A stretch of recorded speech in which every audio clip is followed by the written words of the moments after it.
Today is the beginning of a two-part flower art project. We'll look at a really famous sunflower painting for inspiration. But feel free to add your personality and things you like. Maybe your vase is a monster, or there's a Venus flytrap, or your flowers are growing out of a giant car or blasting off into space. Random side story, did you know a Japanese artist actually launched flowers into outer space? Duh, so cool. Okay, back to Earth. So when you draw something that's not moving, like a pot of flowers that's sitting on a table, it's called a still life. And there are loads of ways to paint a still life. Realistically, kind of focusing on color and shape. You can do it in a modern way with loose brush strokes, or even in a cartoony way. So many options. We are going to start though with some of the most famous flower paintings by Vincent van Gogh. You may remember this artist from his Starry Night paintings. And if you haven't watched Camille and the Sunflowers, please watch it because it talks about how hard it was for this artist who couldn't sell more than one painting in his whole life. He struggled with a lot of sadness, and these sunflowers brought him joy. Now, if you're ready to begin, grab your paper. I sent you home a folded up large piece of paper and this kind of step-by-step sheet. If you don't have them, no big deal. I'm actually using printer paper because my paper didn't fit on this video. So use what you've got. Your first job is going to be to use a pencil and draw a vase. Vase. Anyway, they can come in lots of different shapes, kind of like a U shape. You can copy Vincent's, but you don't have to. You can make yours bumpy, wiggly, however you like. Just don't draw the top because some flowers are going to be hanging over the top.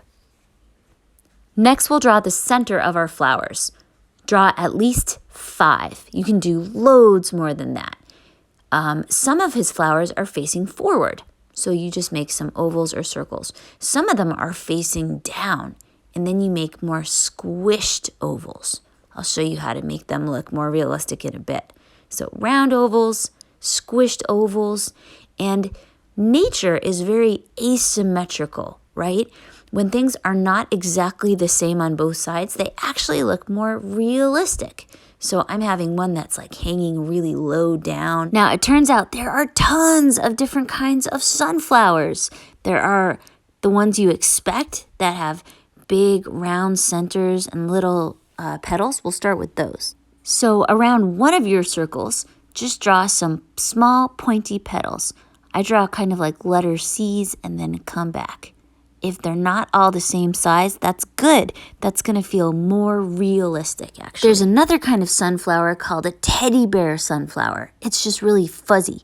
There are loads of ways to do this. You can make some soft curvy lines and lots of little rows like this, or make lots of little marks like that. For a sunflower that's pointing maybe down or to the side, here's a trick. It's on your paper here. So don't put any petals on one side and just make them coming out of the other. Then it looks like they're turned, you know? You can do this on the bottom or on the top. Big petals on one side and maybe super tiny ones, and then it looks like it's turned a little bit. Once you've got a bunch of flowers pointed in different directions, you can even make up flowers if you want to. Close the top of your vase by making a line, hopping over your flower and going to the other line. And then you're going to draw a stem that goes into the vase for every flower. So 1 line, 2 lines, 1 line, 2 lines. You can curve them, you can wiggle them, because in real life, often the stems aren't perfectly straight. They're kind of wiggly, especially if you've got a flower that's kind of dying and, croaking off on the side. Draw a line near the bottom of your paper for a table. Then you can draw another line on your pot. Vincent van Gogh wrote his name on the pot, so feel free to write your name on the pot too. That would be pretty great. And then you can decorate the pot any way you choose.